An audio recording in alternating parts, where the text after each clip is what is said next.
How to read a wine label. All that information on a wine label is there for a reason. Here's how to decipher it.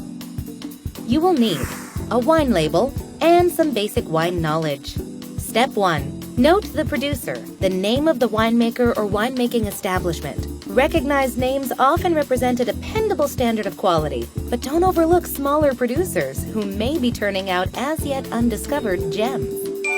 Get to know a local wine merchant who can suggest lesser-known producers and wines based on your tastes.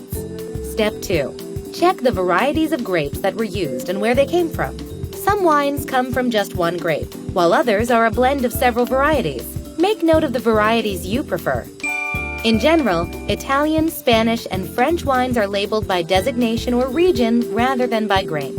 Step 3. Don't assume wines labeled Reserve or Special Select are necessarily better. In the U.S., there are no laws regulating the use of these words on labels.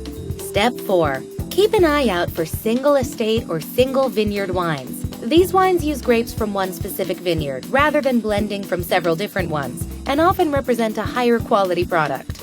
Step 5. Consider the vintage or year the grapes were harvested. Almost all wine can be drunk within 3 years after production, but some bottles may peak 10, 20, or 30 years later. When choosing an older wine, read up beforehand on particular vintages. Step 6. Check the alcohol content. Wine ranges from about 8% to 16%. Wines with higher alcohol content often don't pair as well with food because alcohol can create the impression of sweetness, which can overpower other flavors.